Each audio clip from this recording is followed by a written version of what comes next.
It's not a bird, it's not a plane, it's Superhero Slate. It's a modern podcast where we talk about everything that's great, like movies, TV, superheroes.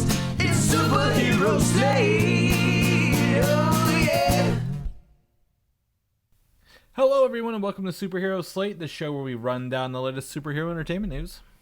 We love TV, movies, and superheroes, so let's talk it all out. My name is Chris Dillard. And my name's Mike Royer. And this week we're going dark. Dark Knight with the Batman in theaters this week. No, Chris, up to no good. It doesn't stop here because did you know that Spider-Man No Way Home is finding a way home with a release? Theater release date? on your DVD shelf with all the other steel books. Exactly, and more. Moon Knight, the other night we'll be talking about. Writers are revealed, and more. And more. It is obviously, without a doubt, been a crazy week for world news. So I don't know if we have any Ukrainian listeners, but strength and power to you. I don't know why you'd be listening to us out of now, but maybe you're just trying to chill out.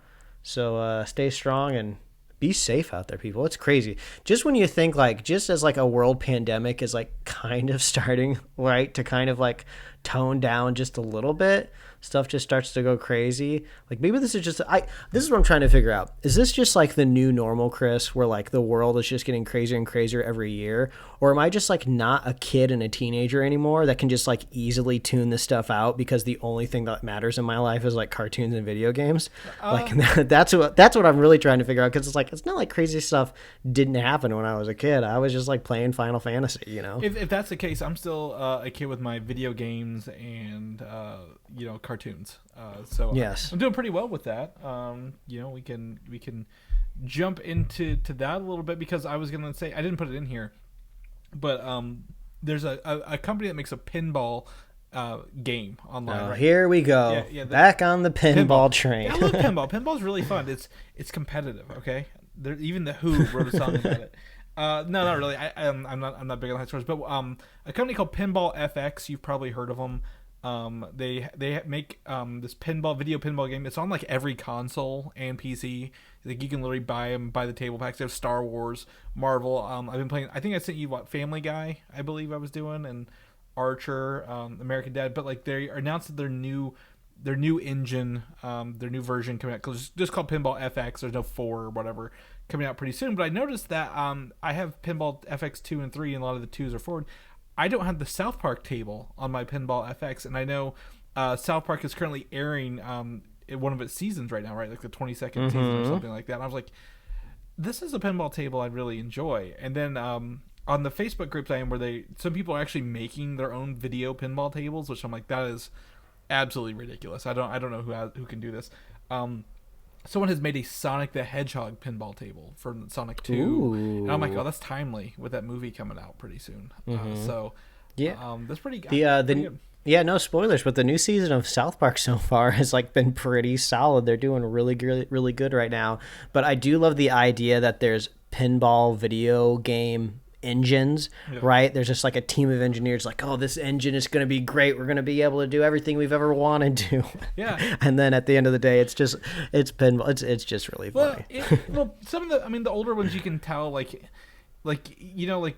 everything was big. Everything used to have a trail, right? Your mouse cursor had trails, and if it had motion, they included a trail to make it look cool. I'm like, we are gonna ray trace this pinball. Oh yeah, going to be the highest fidelity reflections you've ever seen in your life on this chrome ball. Yeah, and some of it's cool, and I think the I guess how the physics of the table works is important, because nothing's more frustrating than when you hit the ball and it goes right down the middle and there's nothing you can do about it. Some of the older tables, the flippers, were far enough apart that you could just never touch anything down the middle. But one of the other ones I've not had a chance to get my hands on is there's a Mandalorian themed pinball table from the TV show. So I've not had my chance to get my hands on that yet. But I was looking at that, I'm like, I could probably find this somewhere to play down the road. But yeah, I wouldn't be surprised if this maybe exists somewhere out there in an arcade. But you know how they have those displays that are 3-dimensional that you don't need glasses, but you just have to look at it.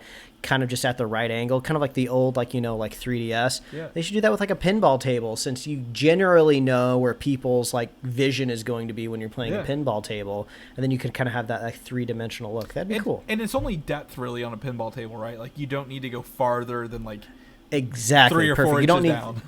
Yeah, you don't need, and also you don't really need things popping out at you. But if they could do that, that would be cool too, like something coming out like a little bit.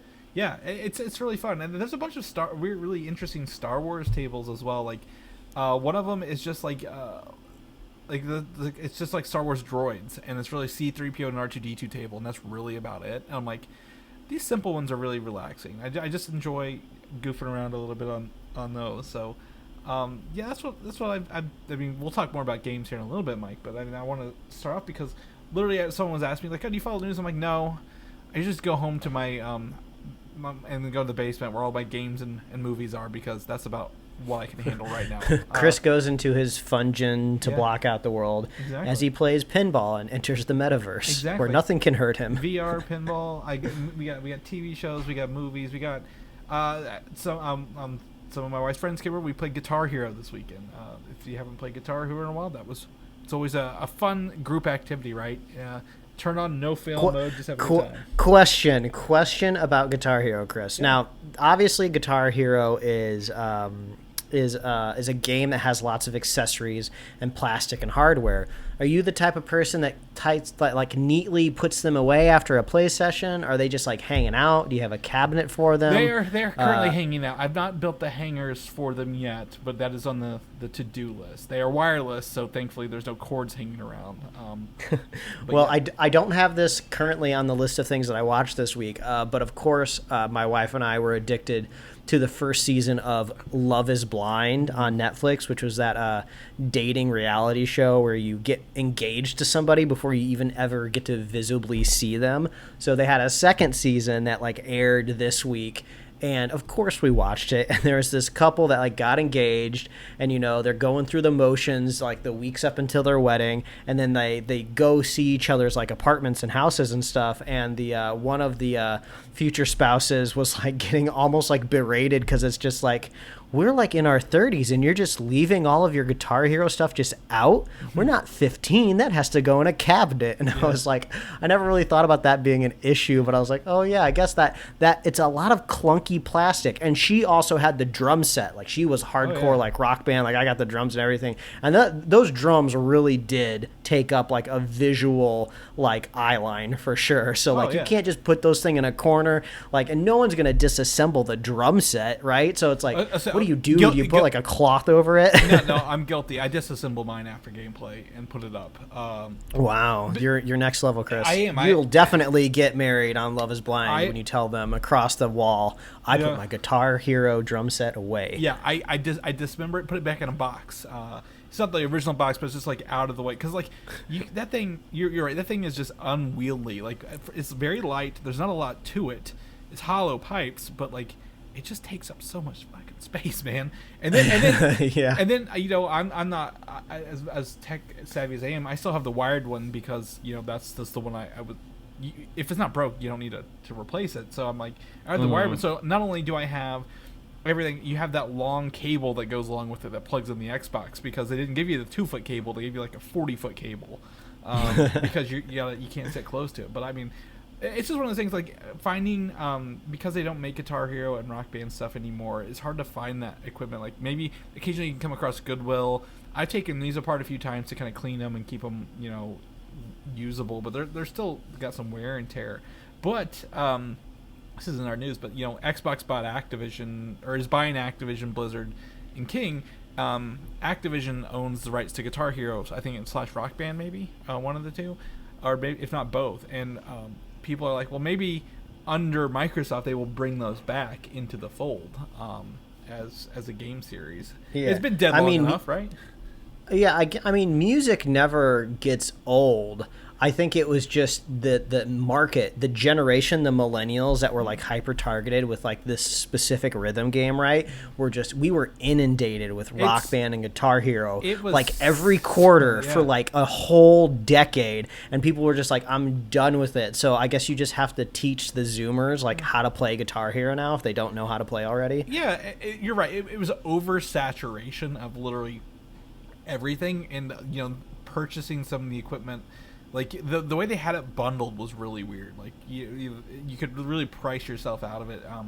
Then you had to buy all the songs if you didn't have the regular songs. It was really just like you said, overkill all around. And I agree. Like I think if you did it every couple years, or like came out like same hardware, but here's a game every year, 2 years or whatever, with just extra songs, and that's all you need. I'm not a Guitar Hero or Rock Band like campaign story expert, so I don't know if they ever went to this lengths. But whenever I played a little bit of like campaigns, it was always just kind of like boring, of just like, oh, you're just in a band, and now you're moving up venues, and now you're going from like this bar to like now you're a stadium, and oh, maybe there's like a battle of the bands type of situation. Like they should do something like full tilt story mode, like where you are like you're a protagonist, you're like a superhero, you're like superpower is the guitar, and like it's like a whole campaign story mode where like you're not just at like a bar, you're like fighting like monsters and huge creatures, playing these songs. Like that would be cool. Playing the song Godzilla by Blue Oyster Cult against Godzilla. Exactly, while you're fighting Godzilla. Who knows if this could possibly exist already? Maybe I'm inventing something that's already been out there. No, it doesn't. But I think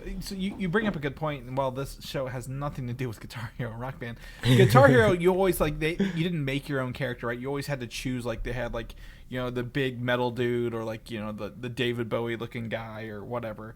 What if as you play you choose one of them, and you get like they each have a special ability that enhances your game in a different way, like or you could like even be like a mecha type character, and like every battle or something you get like a new part that like makes it easier to strum or something. It's just little things like that. There's so many gamifications you can do with it.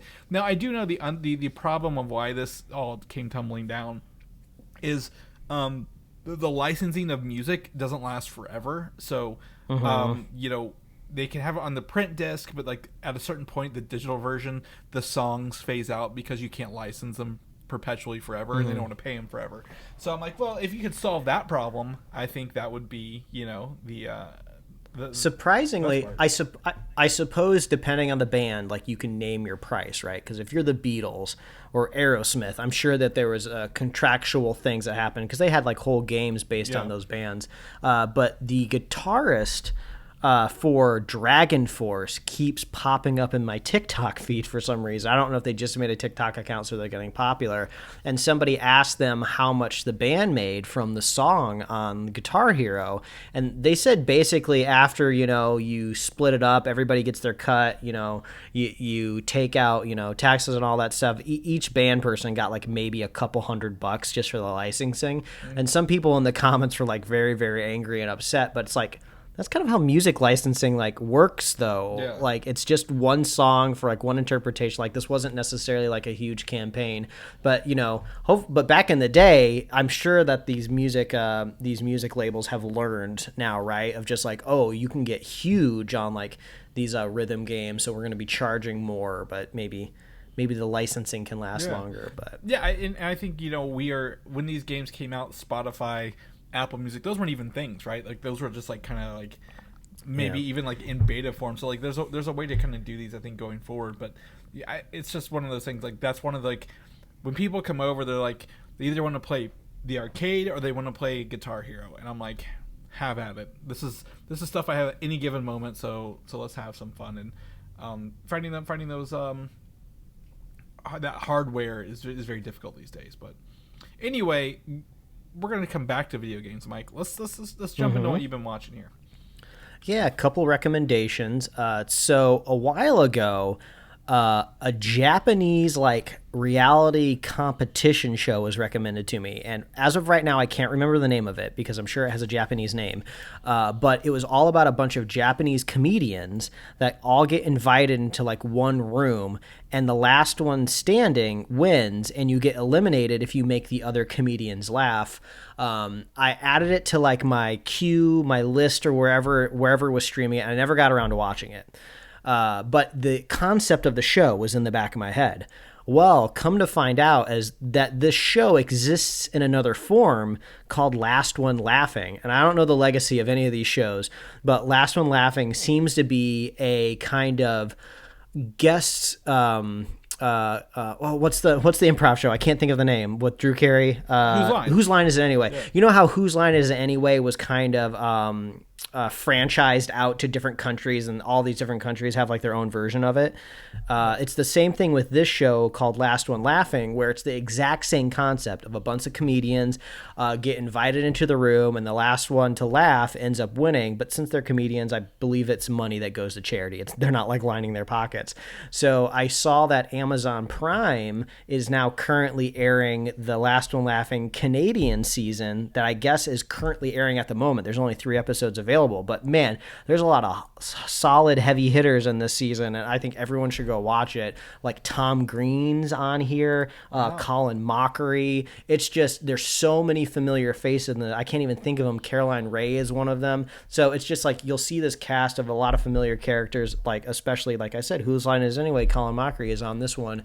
So I highly recommend Last One Laughing. I think it's just Last One Laughing Canada. I believe that's the name of it. It's hosted by Jay Baruchel, who me and the wife love him. He's been in a lot of shows and movies that we like. So that is streaming on Amazon Prime. Isn't he oh my gosh, How to Train Your Dragon? He's the main voice of the How to Train Yeah, Your Dragon he's Hiccup, I believe. Yeah. So it's really funny. I see that there's a bunch of other versions of Last One Laughing also available on Amazon Prime. So if you speak any other languages, right, I think there's probably going to be a version of this show that you can watch as well. I think there's also a British one. I don't know if the British one is like the original, but there's one on that on Amazon as well. So this has opened up a brand new kind of category of television for us. So we'll be watching more of that. But if we continue along the streaming line, there is a new streaming series on Apple Plus called Severance. Yes. And it stars Adam Scott, which you might know from Parks and Rec.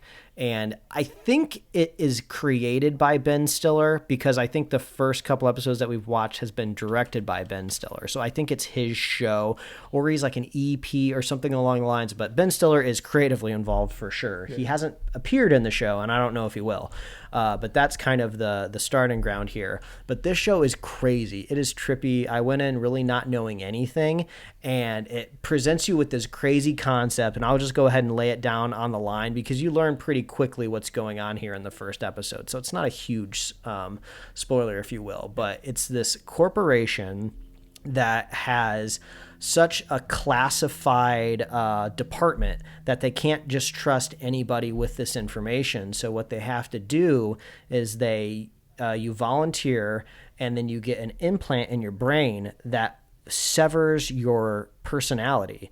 So there's a part of you that is at work, and then there's a part of you outside of work. They refer to them as their innies and their outies. So whenever you go into work, there's like some sort of signal or tone that transition you to your work brain, and your work brain literally never leaves work, and your outie brain never goes to work, right? So it kind of, in essence, is creating 2 different versions of you, and that's the way the classified information can never leave. But it is really crazy. It's classified like as a thriller on Apple Plus, and I can definitely see how we're ramping up to the thriller aspect of it. But as of right now, it just seems like a really crazy like deep dive into maybe like a Black Mirror concept. But it's been really good so far. I think there's 3 episodes, maybe 4 episodes out now. I'm not 100% sure. There are 3. I've got it pulled up here. There are 3 episodes out now out of a 9-episode season. Okay. Ben Stiller he didn't create it. He's directed 6 of the 9 episodes. Okay, so he's definitely all up in this show. Yes. But it's been really crazy. It's been really nuts. And the aesthetic is really interesting because the outside seems to be that kind of this really snowy, mountainy town that is kind of trapped in the 90s, but people have smartphones, so it's like modern day. But the inside of this corporation is very much like that Portal 2 mid-century aesthetic. If you've ever seen like any gameplay of that game Control, it really feels like that on the inside. So the production design is like really amazing. So if you really kind of want like a brain trip, go check out Severance on Apple Plus. I think if you bought any piece of hardware from Apple in like the last 6 months, you probably have like a free trial of this waiting to go. So go check out Severance. It's crazy. Yeah, I seen some stuff on it. It kind of snuck up on me because like the first 2 episodes dropped on the 18th of February, and then the third one was it's on Fridays. It looks like it comes out. So it goes through April. So I mean, we are down some shows while we wait for Moon Knight to come out. So that's pretty good. Yeah, it's wild. Check it out. Yep. And then of course, everybody has been patiently awaiting to be abused by the next FromSoft game, which is Elden Ring. I'm not part of this audience. I've never played a FromSoft game, which doesn't mean it's bad or good. I've just never. I think I tried the intro to Bloodborne, but I was like, I've got other games to play. But I think I mean, the barrier to entry to a FromSoft game is very difficult. They go very, very deep into lore, and they don't really overtly describe anything to you. There's not a whole lot of cutscenes. They love creating like new jargon and like words that you've never heard before, and they don't give you any context to what it is. And so you really have to do a lot of investigation, and the game will give you like, they'll build a whole core mechanic like an Elden Ring of crafting. Like, this is new to this game where you collect stuff and you can craft materials, but you can't even craft unless you happen to come across this one merchant like by a destroyed castle that's weirdly dressed like Santa Claus, and he sells a bunch of different items, but one of the items he sells just happens to be a crafting kit, right? And it's just like kind of like, so if you don't even think to just buy this one crafting kit from this one person, you just don't have the ability to craft in the whole game. It's like crazy how they'll like wall off these mechanics with just like items. It's nuts. I have heard if you don't have a notepad with you, this can be very, very maddening. Yes, it's kind of weird. You almost need to go into the game with the idea of, I'll play it differently the second time around. It's almost like my first gameplay, my first time playing the game is just going to be a learning experience, and then I'll really figure it out the second time. But I never get around to playing these games a second time, really, so I'm just kind of like fumbling and exploring really the first game through. But the big bonus to Elden Ring this time around is that it's like a much more of an open world, so you can do a lot more exploration, so you're not really strictly tied to the actually really, really elegant level design that FromSoft has done in the past. So you still get that really great level design in like dungeons and caverns when you like go down or into stuff, right? But when you're out in the open world, you kind of just have fun exploring, and it's really interesting because you'll like walk out into a new land and you've just been like fighting like little soldiers or wolves, and all of a sudden just a freaking giant just emerges lumbering like from the mist, and you're just like, oh god, has this thing seen me yet? So it's just one of those crazy types of games where if you just happen to stray off the wrong path, you can come across a creature that you're not even close to being able to defeat yet, and will like obliterate you in one swing. Well, what I have heard as well is that this game is a little more forgiving than the other ones because it's non-linear. So if you come across something you can't beat, you can just go another direction until you either get an item or a weapon or level up and become better to do this. Yeah, I'm still in very early days of the game, and it will take me a while to beat this game. I'm a type of person that just kind of pops in and out every once in a while, so I'm sure some people are already close to the end of the game already. But there is this definite kind of corridor that the game wants me to go through, like this ravine, this valley. But I was just doing some exploring, and I found a way to get on top of the ravine, and I don't have to go through it. But I'm like, the game wants me to go through it. Like, do I want to circumvent it? I feel like something cool will happen when I walk through there. So it's been pretty fun so far, but it is 100% like a Souls game, like a Dark Souls, like Bloodborne style of game. The controls are very, very similar. There's some like new mechanics, but the stats and the leveling up is all very similar. So if you have played one of these games before and you like it, like you're getting everything that you want, but it is very intimidating for the first time. If no one's ever played like a Souls game before and you pick up Elden Ring, just give yourself a lot of patience. It is okay to Google things because they do not spoon feed you anything at all. So that's my advice for any new Souls players to get Google ready. And I have heard, again, I live vicariously through video game websites outside of my normal comic book websites. The George R.R. Martin is a huge name for this, right? Like he is, part of the story created in this. And if you're a big Game of Thrones fan, it's not like Game of Thrones the game.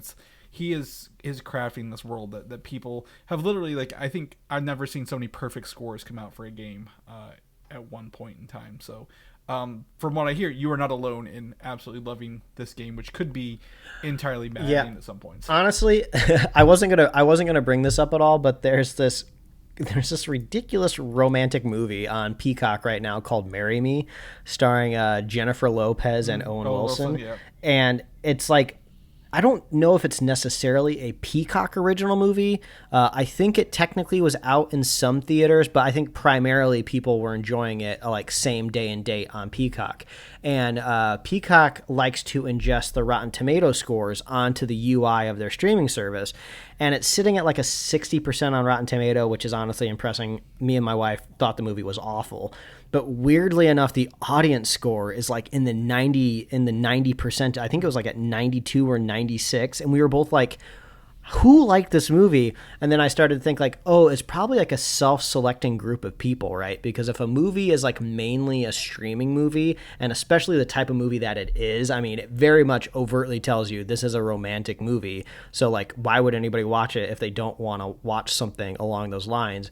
Probably the same thing is happening here with like a lot of Dark Souls games, right? Like the people that are playing these games or watching Marry Me are already super excited to play this type of thing. Yeah. So self-selecting bias, but also Elden Ring is good so far. The Jennifer Lopez romantic comedy Marry Me is very, very bad. Don't watch that. I was in the Elden Ring beta test, but their beta test was like, you remember I was like 3 a.m. I'm like, I'm not waking up at 3 to play. We'll give you 30 minutes to run around. Yeah, I'm like, I'm not doing this. So I missed out on that, but yeah, I'm glad I went to the store earlier and I saw all they had left for Xbox copies. On the shelf facing the TVs, not even on the main shelf.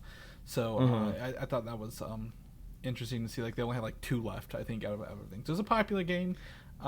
Get it if you can. Well, Chris, I mean, there's no reason that you should be playing any sort of terrestrial console game, because you are in the metaverse forever now. So if it's not in the metaverse, I mean, you could probably play pinball in the metaverse, and you'd have all the 3D components that you could ever want. They have VR pinball in there, and it's actually you don't walk around the room, but they create like a room with all the pinball machines on it. So as you like select it, it makes you like look at them throughout the stuff.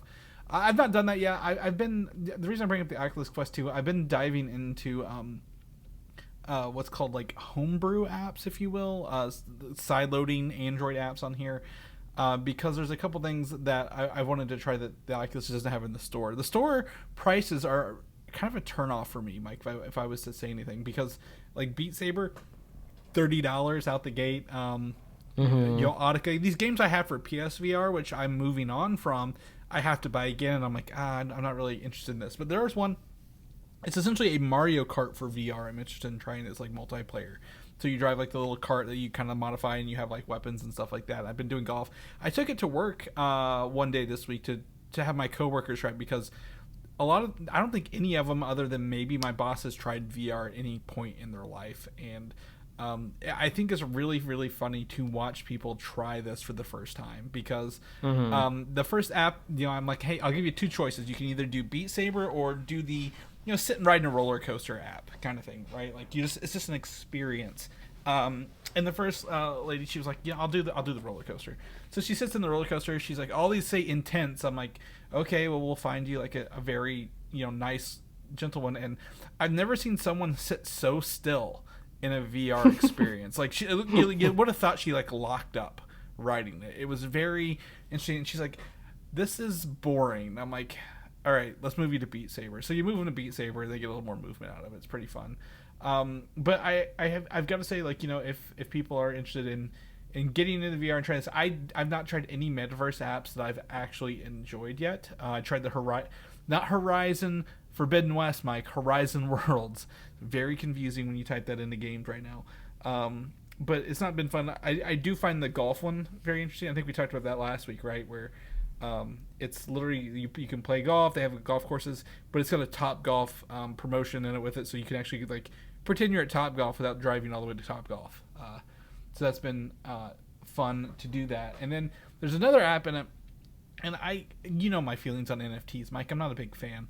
But this company made actually a Pokemon in VR off the grid game, if you will, and they shut it down and turned it into a company called Revomon. So in this one, you can literally you catch things and you can trade it on the blockchain market.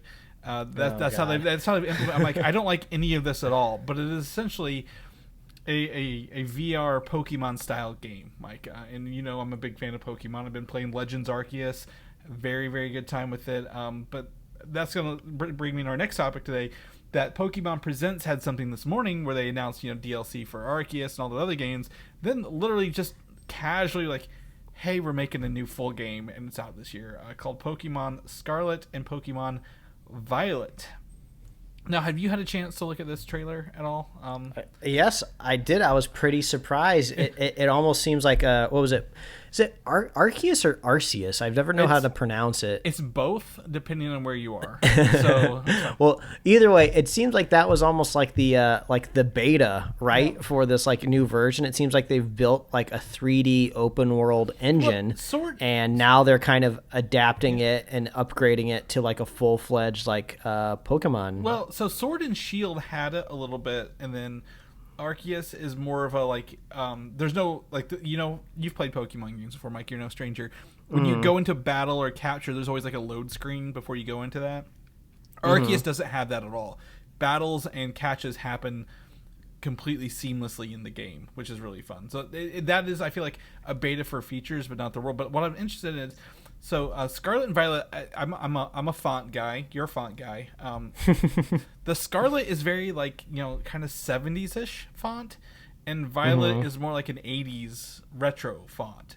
But come to find out, I was looking into this. Apparently, this is being modeled on the Iberian Peninsula region of the world. Like, so everything will be here, like, you know, Portugal and Spain style of, like, you know, how everything is. Because the last one, if you remember, Sword and Shield is England based. So they kind of tease the starters a little bit, and you know, one's like one's like a duck, yeah. One's like a dinosaur, and one's a cat, right? A grass cat, yeah. But like their names are like Fuecoco, which is like, you know, fuego, like is fire. Like, so it leads into the Spanish naming convention, I believe, for this. So I was just like, oh, at 9 a.m. on a Sunday, Pokemon's dropping the next generation of games at the end of the trailer. I'm like, this is completely wild. World War III is not stopping Japan from putting out the next Pokemon announcement, I guess. Yeah, I'm excited to say. I know you don't have a Switch. I don't know what it would take to get you into the Nintendo Switch world. But I'm excited to kind of see where this goes and stuff as they go throughout the year. Because, again, you know, people may think, oh, Chris, you're too old for Pokemon. It's never too old to play these games. You can never be too old for video games, people. No, they're still fun to do with. All right, so we've killed 32 minutes so far. So let's jump into the actual news for the week, which is a light week. This is kind of why we're front loading this a little bit. Because this week is literally The Batman. Matt Reeves' The Batman is hitting theaters this week. So there are several things you don't mess around with in news. You cannot compete against Spider-Man, and you cannot compete against the Batman in the world of comic book and superhero news. So I get to see mine on Tuesday at the IMAX event. You're going Thursday, I believe. Is that correct? Evening? And then the official release is Friday, March 4th. So I'm pretty stoked. I've not watched any teaser. I've tried to avoid as much footage as possible since that last trailer we got several months ago, right? Like, I want to go in as completely oblivious as I can. So I'm not clicking on any articles. I'm not bringing any news to this. It's like spoilers. But Michael Giacchino, I believe I'm pronouncing that right. He's He did the Spider-Man No Way Home soundtrack. He's done Inside Out. He's done all Doctor Strange. He is a composer of composers out here right now. Whether you know him, he may not be a household name like Danny Elfman or John Williams, but he's out here just hitting everything that we're doing. And the full soundtrack has been released to stream on the source. So we've included a link that includes 10 or so separate streaming sources here. The titles are not spoilery. Just to give you a heads up, I did look out for this because I'm like, I don't know if they would tell us anything. So you can check this out and kind of see what's going on here. Listen to the music. I'm very, very excited. He's going to come up in our notes later.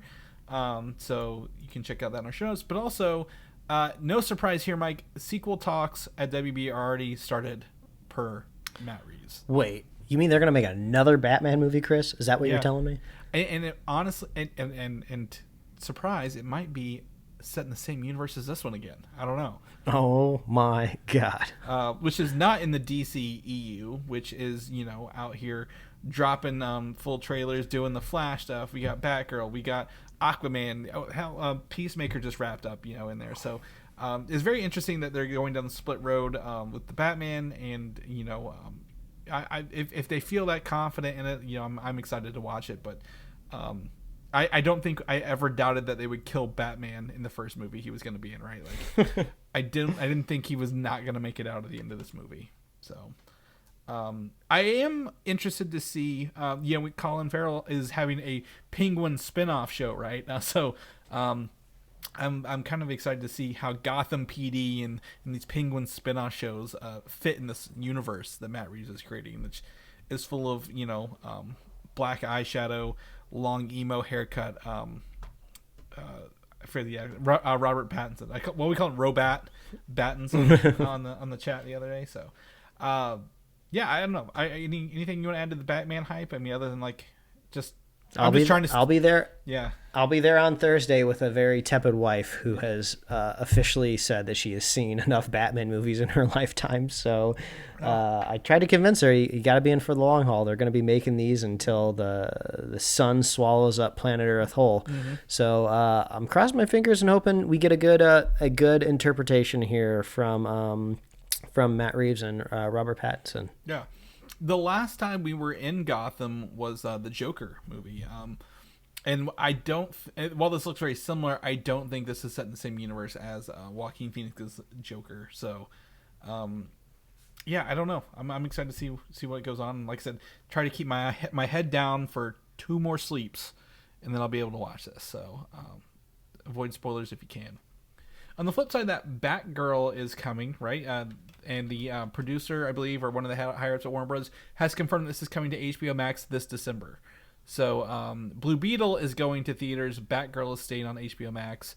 And he pretty much also said that Michael Keaton will be in DC movies in November and December. So The Flash and Batgirl. So that's cool, right? Like that's I mean, I feel like they're putting, this is a higher level movie on HBO Max than we're used to, straight to HBO Max. Any I'm kind of curious. This is going to be a new and interesting thing, right? Because the one streaming service that has beaten everybody to the punch, Netflix, right, has been putting out features directly to their streaming service, and it's all part of their strategy, right, of gaining subscribers. But now that we're having these more legacy studios kind of really starting to get more of their foot into the streaming service, right? Like, you get these options that Netflix doesn't have necessarily. Like, Netflix will put something in the theater if they want to technically qualify for like an award or something like that, right? Like Warner Brothers, they always have the option, HBO Max, they always have the option to like put something in the theaters first to try to rake in that box office. And it's interesting to think that, like, do they not think that they can get the biggest box office return from Batgirl?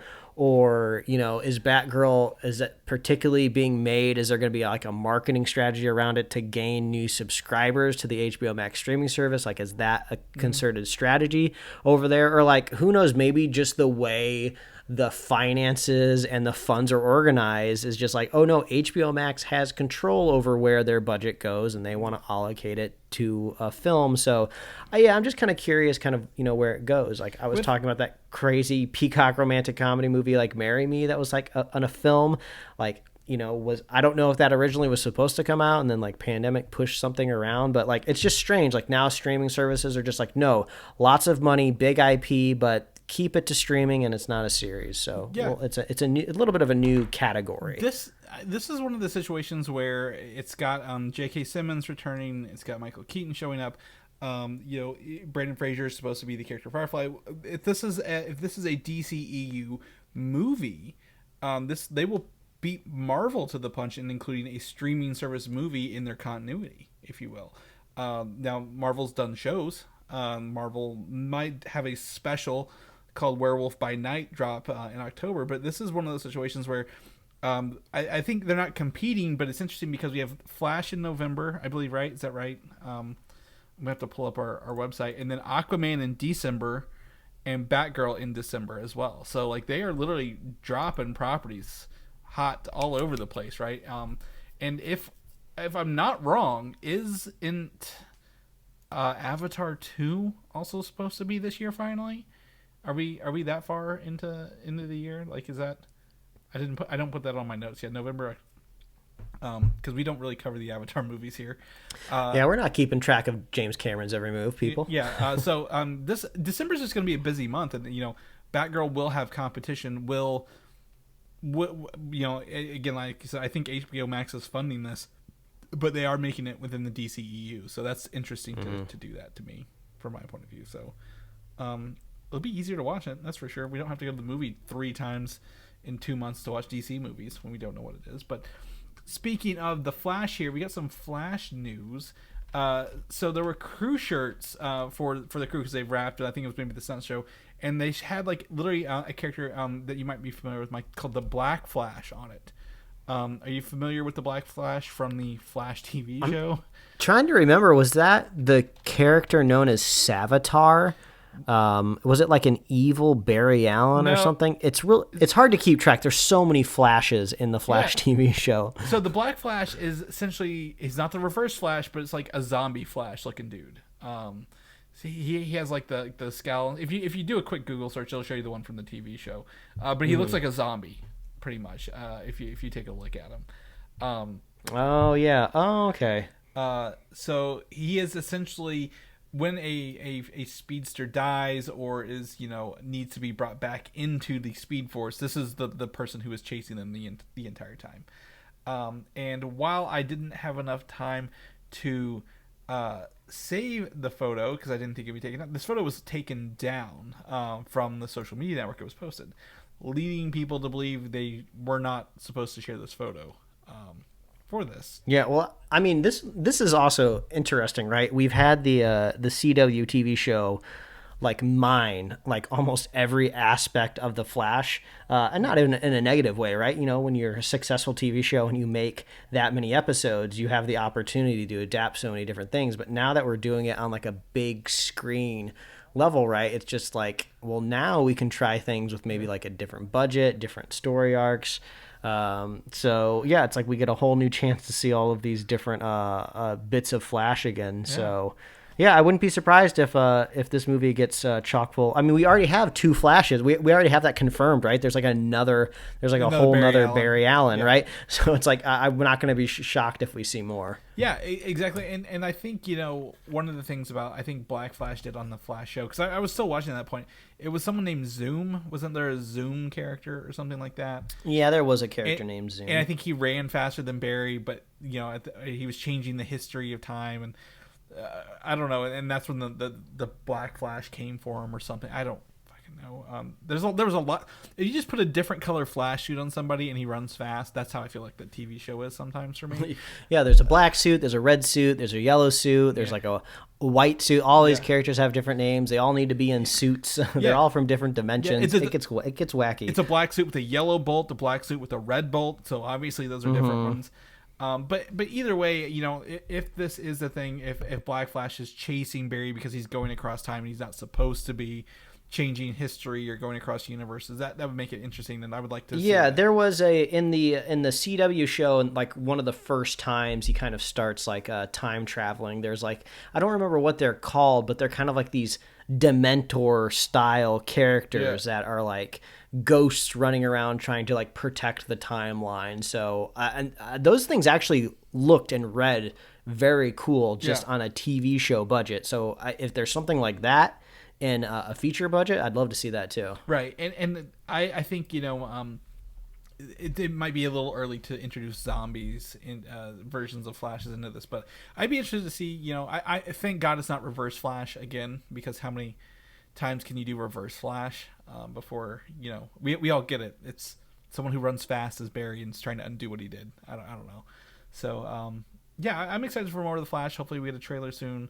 Because I believe Black Adam is next, and then the Flash. So we've got a year of, like we said every week, a year of DC movies lining up for us. Spider-Man No Way Home is coming home for you to watch on digital March 22nd and physical April 12th of this year, Mike. They've been keeping this close to the chest because they were, I think, until Uncharted, which was another Tom Holland property, Spider-Man was like number one every week it came out. So, and then of course Tom Holland, Sony took the top with Uncharted, and I believe it's being dethroned this weekend, right? By something, I don't know what's it. No, maybe it's the Batman. I think the Batman will dethrone it. So, I've not had a chance to watch Uncharted. I've heard various things on it. So, yeah, but I think one of the funnest things, again, spoilers if you've not seen this movie, like friend of the show Quentin, who somehow stayed spoiler free until like 2 weeks ago on this whole thing. I don't know how I did it. They announced this by giving us the classic multiple Spider-Man meme in live action form. So yeah, it looks like they were in a studio. I wouldn't be surprised if they're like kind of just doing costume tests, right? Yeah. And then they're like, oh, hey, let's just get you in that meme position real quick.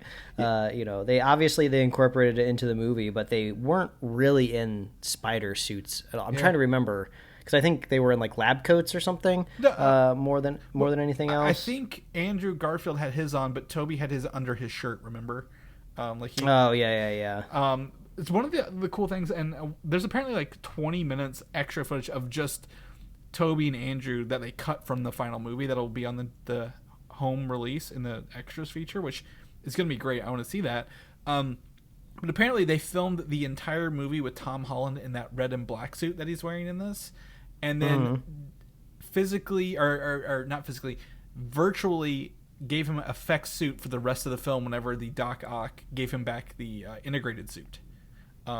They apparently didn't plan on him having the integrated suit when they filmed it, so they CGI'd him from the last half of the movie. So. Yeah, I mean, it's not like too shocking. I mean, especially in these big franchise movies. I mean, we've seen it a lot with Robert Downey Jr. in the later movies, where he doesn't wear any, like, he's just wearing a motion tracking jumpsuit for every Iron Man scene that he's in, right? Yeah. So I guess they're just lucky that the Spider-Man suit in general probably just has enough motion data points on it that we can just slap some stuff on top of that. Mm-hmm. It's crazy. The best visual effects, right, are always the ones you never notice. So you're lucky you got a character that's in spandex. That's very easy to pull off. Exactly. And then on top of that, the digital effects, one of the people said, were still being worked on after the movie was apparently released. Like, changes were being made to the film even after it was delivered to North American audiences. It's that haunted tree from the end of Scarlet Witch, right? It's migrated off the server into the Sony Spider-Man universe. Yeah, they gotta get rid of those spooky ghost trees. Apparently the Green Goblin scene where he smashed the mask is different in international versions. So I'm gonna be interested to see which one actually makes it on the home release version as well. Ooh. Just like minor changes, like nothing, like they didn't change anything huge, but there were some notes on that. And then apparently, according to the effects artists, without the 3D versions that they're now doing, they can edit these up to 2 weeks before putting it in theaters. They can still change the film. Yeah, I mean, it's not surprised since things are kind of... I don't even know if they really are delivered so much on hard drives anymore that are encrypted, or if there's even like a digital line, right? It's I talked to a friend of mine who works in theaters. they're digitally downloaded but encrypted. Like you can't, you don't get the unencryption key until like the test screening, like the day of. What happens if you're like a movie theater in a small town that has really shitty internet? Like, do you just have to pray to God that the movie downloads in time before your first showing on like Thursday? My understanding for that is like when the theaters give you this provider the equipment, it's like satellite internet for some of them. So it's all on them. So I think they planned it out ahead of time, something like that. But I agree. I'm like, yeah, hopefully like, you know, your small double screen theater can handle the download for these. But yeah, I'm excited to watch Spider-Man again. I'm excited to revisit this, and you know, I already ordered my Steelbook, Mike. You know me. Put that on my shelf from Best Buy, where they sell all the Steelbooks. That's about the only thing I think holding that company together still, right? Is old people who get the Geek Squad service unknowingly, and the Steelbook collectors. Exactly, such as myself. I believe I've just knocked out my power strip on my foot. Anyway, moving along. The movie Blade, we've heard very, very little about since its announcement, right, at Comic-Con 2019. But apparently the actor Aaron Pierre, who was in the TV show Krypton, has landed a secretive, highly coveted role in the film. Most people assume it's the villain. What are the odds it's a vampire? Yeah. Right? I feel like every casting announcement we're going to get out of Blade until the movie comes out, it's like, yeah, they're probably a vampire. Yeah, probably a vampire. The other people was like possibly maybe like a Whistler role, I think would be the only other. Yeah, I guess you do have to kind of have like the tech guy for Blade. Yeah, which was, I believe in Blade 3 was Patton Oswalt, wasn't it? So he's come a long way, but yeah. Oh, was it? Yeah. Was it a Jeff? Was it like a Bridges or a Daniels? No. That was Whistler, or was it a Whistler, Jeff Daniels type in the other? Chris Christopherson was Whistler in the 3 films. The previously country singer, but he wasn't a tech guy. He was just a guy who raised Blade and taught him how to fight.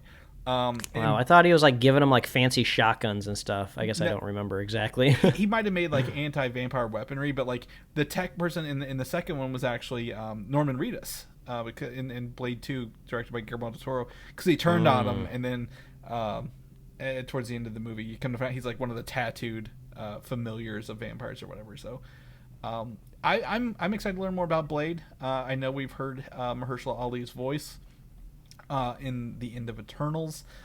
We didn't see him, so do you think they'll bring in the Game of Thrones guy into the movie as well? Do you think? I think it's all but confirmed, right, that we are getting that character. Yeah, I don't know. I wouldn't know if it was going to be something like pre that moment to tell us how he got there. Like origin. I feel like they're almost getting to the point where we're so deep in the MCU, like you kind of got to do like a little bit of the past and a little bit of the present, right? Yeah. Unless you're like a character that's like brand new created, kind of like, you know, like a Miss Marvel type, where like, oh, you do get to show the origin of present time. Like if you're like a legacy character, like don't take me back in time for the whole movie. Yeah. I'm fine with going back and forth.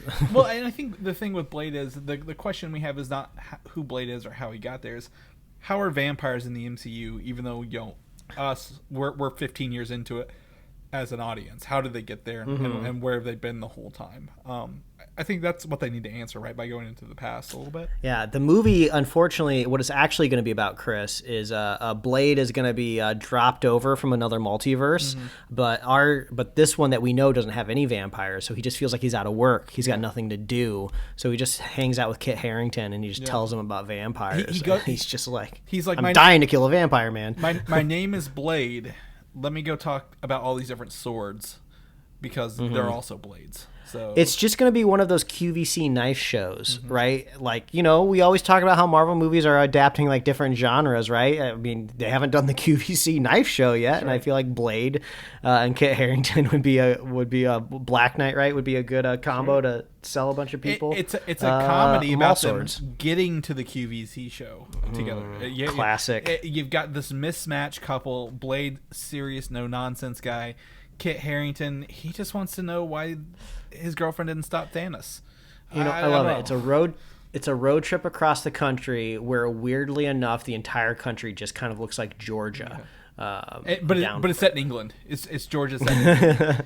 So 100%. I think they can pull off that flora and fauna, right? And Aaron Pierre has been cast as the producer, who's like, "Why are you not here? We need you here. Get here. You're fired." No, he's the iconic shot in every road trip movie where like a police officer pulls him over like one time, and then like somebody accidentally took drugs, so they have to like hide it, and that's who he is. He's the state patrol officer. Do you think they'll do like an homage to Tommy Boy where they yell bees and get like they're like vampire, bats, they're everywhere. Yeah. He's like, "Sir, I've seen Tommy Boy. Yeah. You have picked too large of an animal. I could see bats." And this is a reference to Batman. There's going to somehow tie it into Batman. So we really know what we're talking about. We need help at this point in the day. All right, shifting gears. Defenders. It is leaving Netflix. By the time you listen to this, will be your last day to watch it on Netflix, because on March 1st it's gone. It's gone. Can't watch any of these. Daredevil, Jessica Jones, Luke Cage, Iron Fist, Defenders, Punisher, all gone off Netflix. And right now, internationally, they will be going to Disney Plus on March 16th. For the U.S., we don't know. It's crazy that we haven't heard anything yet, right? I mean, theoretically, we should know on Tuesday, right? Yeah, I think they're still weighing their options. We've talked about the some of these TV, little higher even. For some of these, I'm thinking TV 14. These will be TV MA for some of these shows. I don't know if they'll put them on Disney Plus in America, so it might go to Hulu.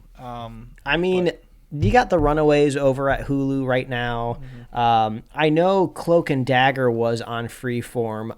I'm not sure if that is or isn't on Hulu, but other Freeform shows are airing on Hulu, so it would be like an obvious place to put it. Yeah, I don't think people would be too upset. I think a lot of people have both. I don't, but it's a good way to push that bundle, right? Yeah. If you want 100% of the Marvel streaming content, you got to get the Disney, Hulu, ESPN Plus bundle. Yeah, it's funny because if you go to Just Watch and type in Cloak and Dagger, you can stream it on Hulu, buy it on Apple TV, or get it on the Hulu, Disney Plus, ESPN bundle as well. Like, they literally have it right there. They want you to get all of them. So,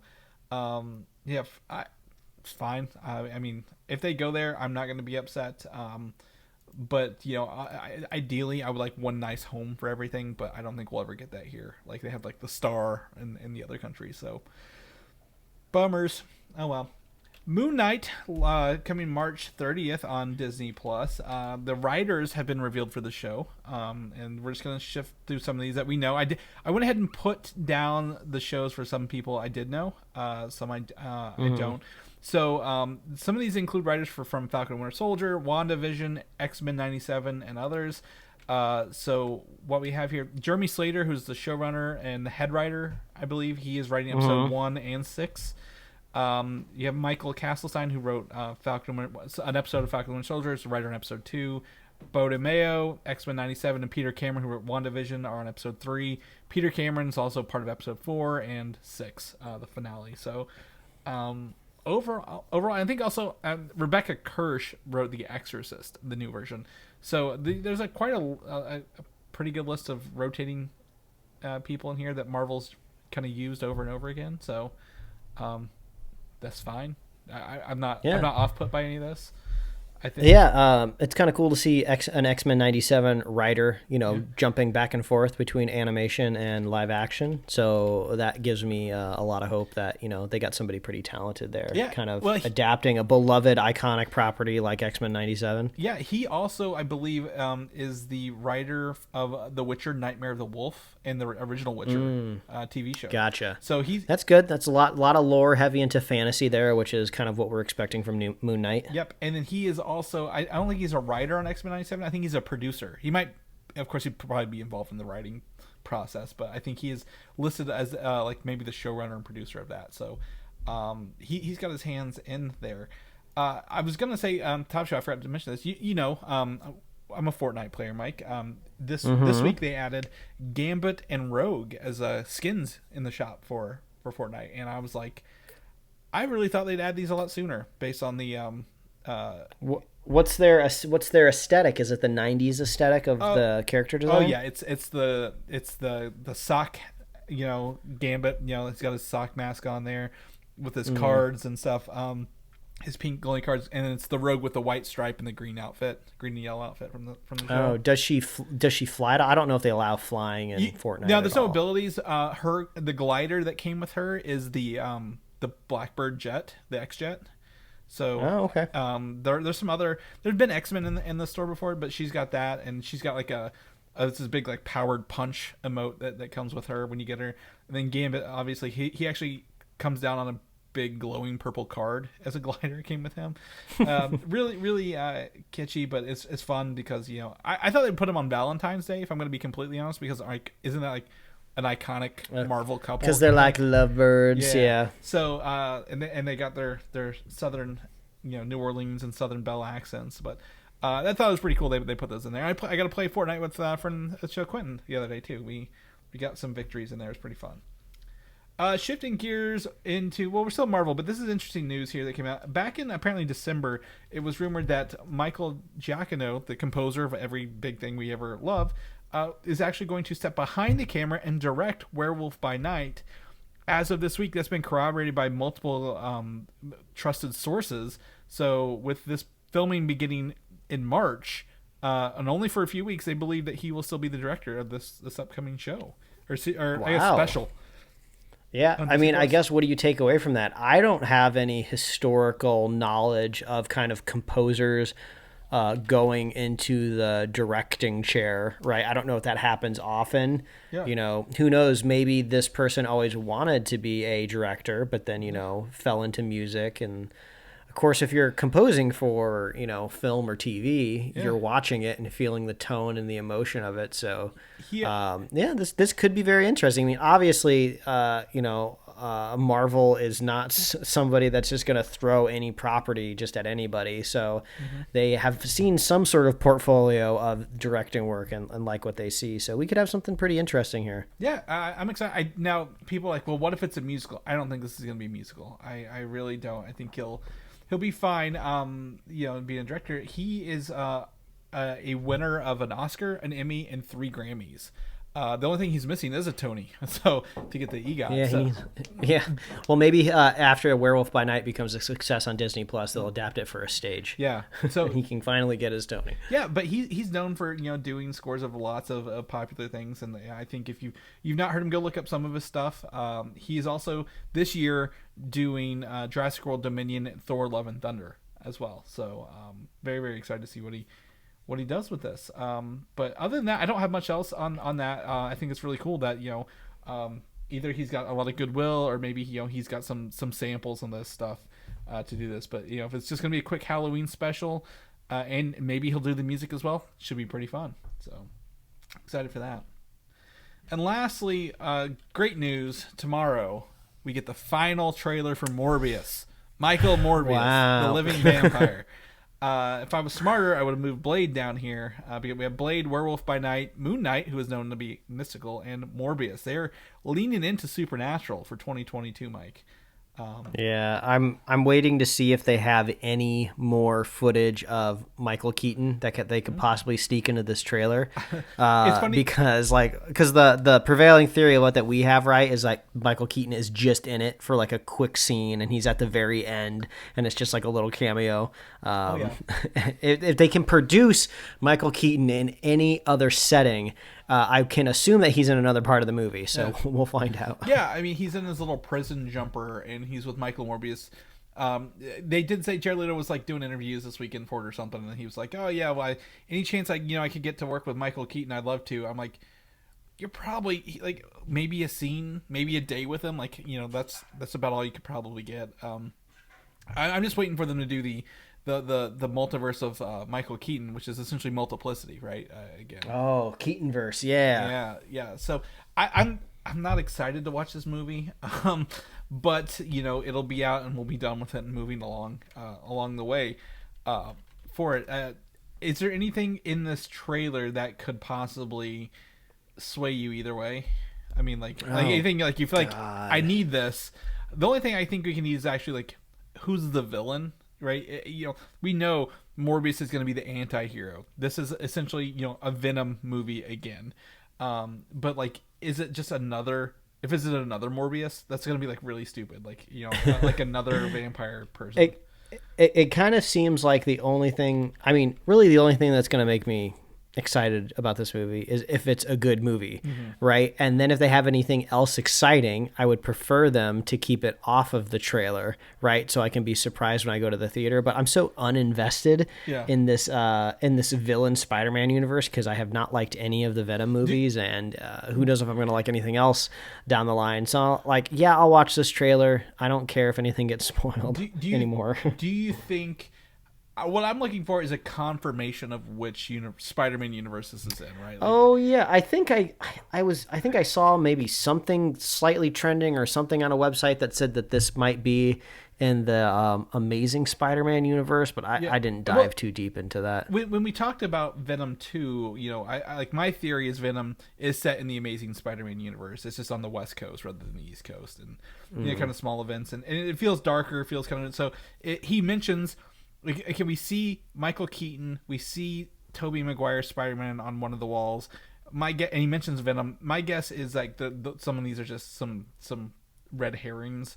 And if they does do the Venom line, it will be, you know, kind of confirming it's in the Venomverse. And hopefully they have maybe Andrew Garfield show up in this movie in the post-credit scene or something. You know, that would be really worth the price of admission to see Andrew Garfield come back into this kind of thing. I think that would make me worth it. Let's see. I'm excited. If I'm going to be excited, I'm very excited for Honest Trailers to get a hold of this one. You know, we I don't know if you've watched any Honest Trailers lately. They did it in Kanto recently. Oh yeah, I saw that. That one was pretty good. I really enjoyed that one. But I'm very excited to see them get their hands on this set here. Now, do they also do TV show? Yeah, they do. They did Hawkeye. So I'm also excited to see their Peacemaker version as well of what they can do. Yeah. Speaking of Peacemaker, James Gunn recently put something in my Twitter feed because there was a kind of like superhero Marvel rumor news mill Twitter account that prided itself on all the best like leaks from the movies, and they had a tweet that said, we're getting news that Peter Quill will have some music in the next Guardians movie from the time when he visited Earth, you know, during would it be Endgame? Yeah, or would it be he was on Earth. He was on Earth in Infinity War. He was only on Titan. Oh, okay, gotcha. Yeah. So and then James Gunn like just retweets it and quote tweets it and said, "No, he doesn't." Yeah. So it's always hilarious to see like the source just kind of like pop up and just like throw smackdown like on a rumor or something like that. Yeah. You know, so always enjoyable. And he is officially engaged to Jennifer Holland after we literally talked about the last episode last week. That was like the first news article I saw on Monday. It's like they officially are engaged, so that's good for them. He's like, "Hey, honey, I promise if we remain fresh on Rotten Tomatoes till the last episode, we can get married. If we can get a season 2 of Peacemaker, we'll tie the knot here." Yeah. But yeah, I saw that thing when you're talking about James Gunn. Like he's always out there. Like he I don't know if he's not swinging at low hanging fruit, but he's always putting something out there just to make the news. Like I feel like he's like. He could say anything, and they'd be like, "Yeah, make the news." But I'm excited to see more of kind of what he's doing, and the holiday special coming out later this year. I think that's it for the show, Mike. I think that's it. Next week we've got 2 episodes: our regularly scheduled news program and our Batman review. So come back for that. That'll be our first review episode of the year, right? So very excited to get into that. Let's go ahead and jump into this, Mike. People know what you're doing, what you're up to, how badly Elden Ring is beating your ass. Where can they find you at? Well, I haven't died too many times yet, but you can find me at Mike Royer Design on Instagram, Twitter, and TikTok. And you can read my webcomics at pickledcomics.com. Chris, if people want to catch up with you, where can they find you? You can find me on Twitter, Valdan, Valdan, or Instagram, Valdan87. People know about the show. Get ready for that Batman review. Where can they find all that good information at? Oh, it's so easy. Just visit superheroslate.com. That is the avenue to get to the headquarters around the boulevard of the cul-de-sac of Superhero Slate.